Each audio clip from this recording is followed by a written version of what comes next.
नमस्ते। तो कैसे हैं आप?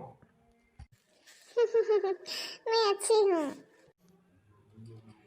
तो आपने अब अपने बच्चों के बारे में क्या सोचा है?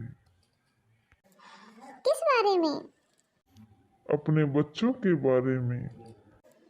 सच कहूँ तो मैंने आपके बेटे को कभी उस रूप में देखा ही नहीं है कि मैं उसे अपनी बेटी के लिए चुन सकूं।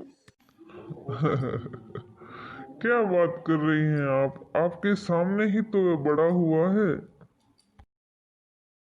आपने इस कहानी में देखा कि एक लेडीज और एक जेंट्स हैं और दोनों आपस में बात कर रहे हैं किसी लड़के और लड़के के रिश्ते के लिए।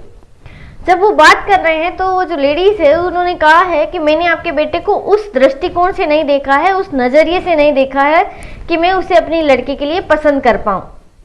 जानना अलग चीज़ है और उस दृष्टिकोण से किसी बच्चे को देखना अलग चीज़ है। तो वैसे ही आपने लास्ट क्लास में समझा था कि जो हमारा बाल मनोविज्ञान है वो क्या है। अब हम समझेंगे कि बाल मनोविज्ञान में हम क्या कर रहे थे।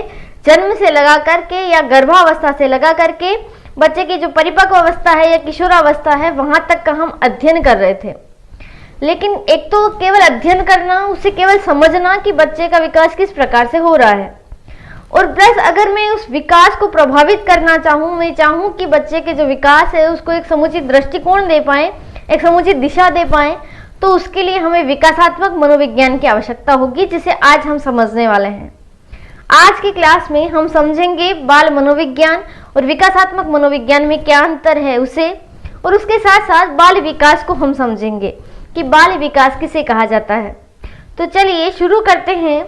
मैं राधिका चांदमल शर्मा HE क्लास में आप सभी का बहुत बहुत स्वागत करती हूँ। HE क्लासेस के लेटेस्ट अपडेट पाने के लिए चैनल को सब्सक्राइब करें और बेल आइकन पर क्लिक करें। विकासात्मक मनोविज्ञान। बाल मनोविज्ञान बालक के विकास का अध्ययन केवल किशोरावस्था तक करता है, जबकि विकासात्मक मनोविज्ञान अत्यंत ही विस्तृत है और व्यापक है। यह विकास का अध्ययन जन्म से लेकर जीवन पर्यंत करता है। विकास एक क्रमिक प्रक्रिया है जो जीवन पर्यंत किसी न किसी रूप में चलती रहती है। विकासात्मक मनोविज्ञान, जैसा कि शब्द से ही स्पष्ट हो रहा है कि विकासात्मक से अभिप्राय होता है किसी के विकास को समझने वाला मनोविज्ञान, जिसमें मनोविज्ञान का अर्थ होता है किसी के व्यवहार को समझना। और जब हम विकासात्मक की बात करेंगे तो हम विकास संबंधी जो व्यवहार है उसका अध्ययन हम विकासात्मक मनोविज्ञान में करेंगे। हमने बाल मनोविज्ञान में समझा कि बाल मनोविज्ञान में अध्ययन किया जाता है बच्चे के जन्म से लगा करके परिपक्व अवस्था अर्थात किशोरावस्था तक का। लेकिन विकासात्मक मनोविज्ञान का जो क्षेत्र है वो बहुत ही ज़्यादा व्यापक है, बहुत ही ज़्यादा वास्ट है, विस्तृत है, क्योंकि विकासात्मक मनोविज्ञान में हम विकास का अध्ययन करते हैं और विकास एक ऐसी प्रक्रिया है जो जीवन पर्यंत चलती रहती है। जब व्यक्ति बुजुर्ग हो जाता है तब भी वो कुछ न कुछ नई चीज़ें सीख रहा होता है।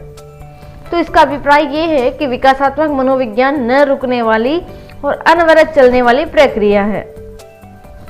तो विकासात्मक जो मनोविज्ञान है उसका दायरा भी बहुत ही ज़्यादा व्यापक होगा और वास्ट होगा। अब हम समझते हैं बाल विकास को। बाल विकास से तात्पर्य बालकों के सर्वांगीण विकास से है, जिसमें बाल विकास का अध्ययन करने के लिए इसे विकासात्मक मनोविज्ञान की एक शाखा बनाई गई, जो बालकों के व्यवहारों का अध्ययन गर्भावस्था से लेकर मृत्यु पर्यंत करती है। परंतु वर्तमान समय में इसे बाल विकास में परिवर्तित कर दिया गया। हमने बाल मनोविज्ञान के इतिहास को लास्ट क्लास में समझा था। अब यहाँ बात ये हो रही है कि जो हमारा बाल विकास है उसका अध्ययन करने के लिए विकासात्मक मनोविज्ञान के अंतर्गत एक शाखा बनाई गई, जो बालकों के व्यवहारों का अध्ययन गर्भावस्था से लेकर कहाँ तक करती है, मृत्यु पर्यंत करती है, किशोरावस्था पर नहीं रुकती है।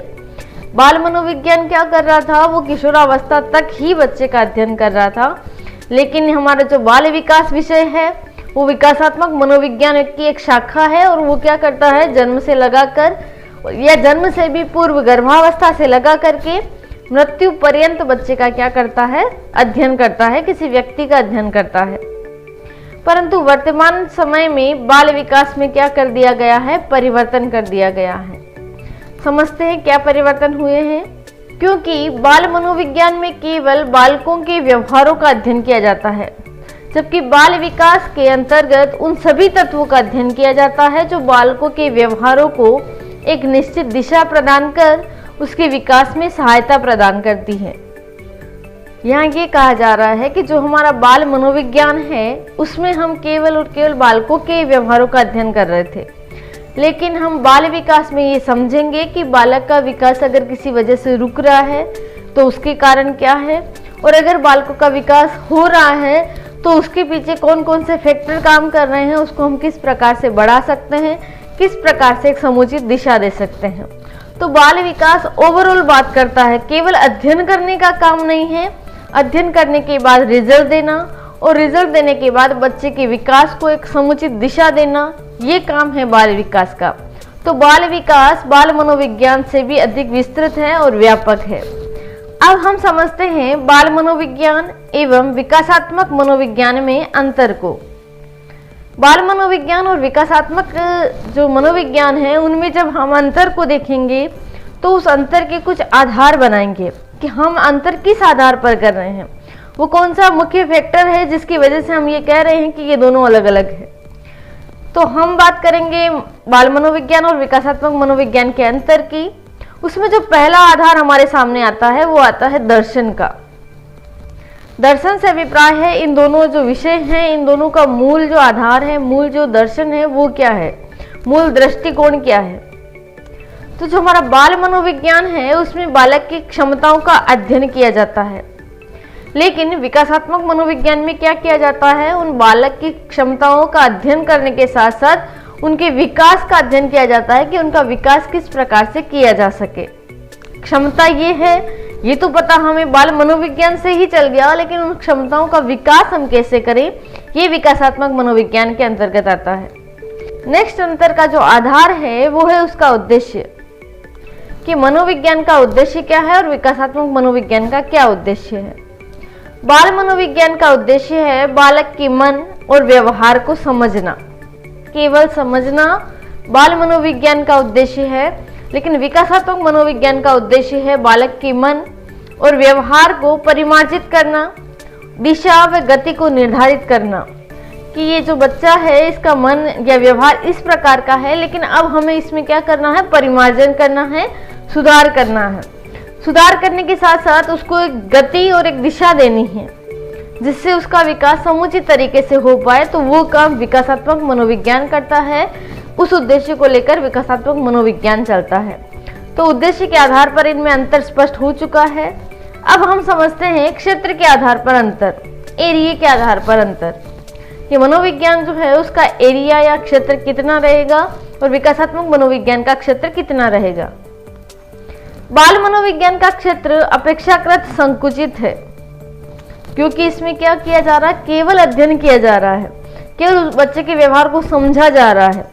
लेकिन विकासात्मक मनोविज्ञान का क्षेत्र जो है वो व्यापक है, क्योंकि विकासात्मक मनोविज्ञान में जो हमारा बच्चा है उसके व्यवहार को देखा तो जाएगा ही, ऑब्जर्वेशन तो उसका होगा, लेकिन ऑब्जर्वेशन करने के बाद उसमें क्या परिमार्जन करना है, क्या सुधार करना है, उसके विकास को किस प्रकार की गति देनी है, ये काम विकासात्मक मनोविज्ञान करता है। तो विकासात्मक मनोविज्ञान का क्षेत्र अपेक्षाकृत बाल मनोविज्ञान के क्षेत्र से व्यापक है। अब हम चौथे आधार को देखते हैं। चौथा जो अंतर का आधार है वो है विषय वस्तु। मनोविज्ञान जो है उसकी विषय वस्तु में प्राणी के संरचनात्मक परिवर्तनों का अध्ययन किया जाता है। संरचनात्मक परिवर्तनों से अभिप्राय है जो शारीरिक विकास बच्चे का हो रहा है उस पर ज़्यादा से ज़्यादा ध्यान दिया जाता है कि बच्चे की लंबाई बढ़ रही है, वजन बढ़ रहा है, इन चीज़ों पर ज़्यादा फोकस रहता है। विकासात्मक जो मनोविज्ञान है उसमें संरचनात्मक मतलब बच्चे का जो विकास हो रहा है, शारीरिक जो वृद्धि हो रही है उस पर, प्लस धनात्मक परिवर्तनों का भी अध्ययन किया जाता है कि अब नए परिवर्तन बच्चे में क्या ऐड हो रहे हैं और किस प्रकार से उनको ऐड किया जा सकता है, इन दोनों चीज़ों पर भी अध्ययन किया जाता है। तो हमने समझा कि बाल मनोविज्ञान और विकासात्मक मनोविज्ञान दोनों अलग अलग चीज़ें हैं। बाल मनोविज्ञान में हम केवल चर्चा करेंगे बच्चे के अध्ययन के बारे में, लेकिन विकासात्मक मनोविज्ञान में हम बच्चे का ऑब्जर्वेशन करेंगे, बच्चे का परीक्षण करेंगे, अध्ययन करेंगे और उसके साथ साथ उसके विकास को एक समुचित दिशा देने का काम भी करेंगे। अब हम समझते हैं बाल विकास की परिभाषाओं को। बाल विकास की परिभाषाओं में सबसे पहली जो परिभाषा है वो है हरलोक के अनुसार। हरलोक ने कहा है कि बाल मनोविज्ञान का नाम बाल विकास इसलिए किया गया क्योंकि अब बालक के विकास के समस्त पहलुओं पर ध्यान केंद्रित किया जाता है, किसी एक पक्ष पर नहीं। क्योंकि हम बात कर रहे थे बाल मनोविज्ञान में कि जो अध्ययन होगा वो संरचनात्मक अध्ययन जो होता है उसके ऊपर ज़्यादा फोकस्ड रहेगा, लेकिन जो हमारा बाल विकास है उसमें संरचना के साथ साथ जो धनात्मक परिवर्तन हुए हैं बच्चे में, जो कुछ भी बच्चे ने नई चीज़ें सीखी है उन सब का अध्ययन भी करते हैं। तो बाल मनोविज्ञान का नाम क्या कर दिया, बाल विकास इसलिए किया गया क्योंकि अब बालक के विकास के समस्त पहलुओं पर ध्यान केंद्रित किया जाता है, किसी एक पक्ष पर नहीं किया जाता है। नेक्स्ट जो कोटेशन है वो है क्रो एंड क्रो की। इन्होंने कहा है कि बाल विकास वह विज्ञान है जो बालक के व्यवहार का अध्ययन गर्भावस्था से मृत्यु पर्यंत तक करता है। इससे पहले क्रो एंड क्रो की ही कोटेशन थी बाल मनोविज्ञान के लिए, और उसमें इन्होंने कहा था कि जो बाल मनोविज्ञान है वो एक ऐसा विज्ञान है जिसमें बच्चे का अध्ययन गर्भावस्था से लगा करके परिपक्व अवस्था तक किया जाता है। और यहाँ इन्होंने कहा कि जो बाल विकास है वो गर्भावस्था से मृत्यु पर्यंत तक बच्चे का क्या करता है, अध्ययन करता है या किसी व्यक्ति का अध्ययन करता है, उसे बाल विकास कहा जाता है। नेक्स्ट कोटेशन है डार्विन के अनुसार। डार्विन ने कहा है कि बाल विकास व्यवहारों का विज्ञान है जो बालकों के व्यवहार का अध्ययन गर्भावस्था से मृत्यु पर्यंत करता है। इन्होंने इसे क्या कहा, व्यवहारों का विज्ञान कहा, क्योंकि मनोविज्ञान अगर ये शब्द यहाँ यूज लेते तो उसे भी व्यवहारों का विज्ञान कहा जाता है। इसलिए इन्होंने सीधा कह दिया कि बाल विकास व्यवहारों का विज्ञान है जो बालकों के व्यवहार का अध्ययन गर्भावस्था से लगा करके मृत्यु पर्यंत करता है। ये डार्विन वही है जिन्होंने अपना विकासवाद का सिद्धांत दिया था, जिसमें इन्होंने कहा था कि जो जिराफ है उसकी जो गर्दन है वो अनुकूलन बनाने के कारण क्या हो चुकी है, लंबी हो चुकी है। अब समझते हैं सार रूप में बाल विकास। बाल विकास मनोविज्ञान की वह शाखा है जो गर्भाधान से लेकर मृत्यु पर्यंत होने वाले मनुष्य के विकास की विभिन्न अवस्थाओं में होने वाले परिवर्तनों का क्या करती है, अध्ययन करती है। इसमें साफ साफ कह रखा है कि गर्भाधान से लेकर मृत्यु पर्यंत होने वाले मनुष्य के विकास की विभिन्न अवस्थाओं में होने वाले जितने भी परिवर्तन हैं उन सब का अध्ययन करेगी।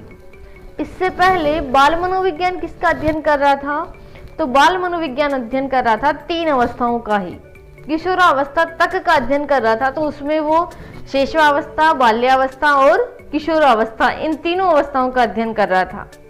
लेकिन अब हमारा जो बाल विकास है वो अध्ययन करेगा बच्चे का शैशवावस्था, बाल्यावस्था, किशोरावस्था, युवावस्था, प्रौढ़ावस्था और उसके बाद वृद्धावस्था तक का।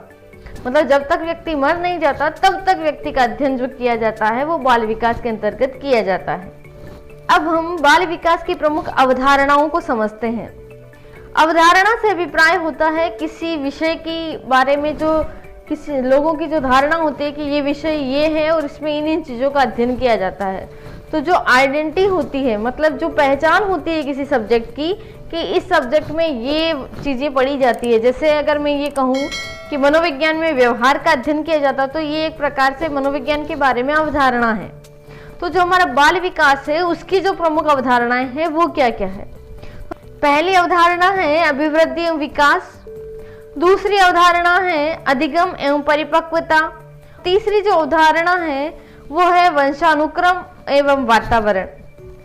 ये तत्व ऐसे हैं जिनका अध्ययन मनोविज्ञान के बाल विकास शाखा के अंतर्गत किया जाता है, जिसमें समझा जाता है कि बच्चे की अभिवृद्धि और विकास किस प्रकार से हो रहे हैं, बच्चे का अधिगम और उसकी परिपक्वता किस प्रकार की है और बच्चे का वंशानुक्रम और वातावरण का क्या प्रभाव पड़ता है। इन सब का अध्ययन बाल विकास के अंतर्गत किया जाता है। अब हम नेक्स्ट क्लास में अभिवृद्धि एवं विकास को समझेंगे और उसके बाद अधिगम, परिपक्वता, वंशानुक्रम और वातावरण को भी समझेंगे। ऐसी क्लास के लेटेस्ट अपडेट के लिए चैनल को सब्सक्राइब करें और बेल आइकन पर क्लिक करें। धन्यवाद।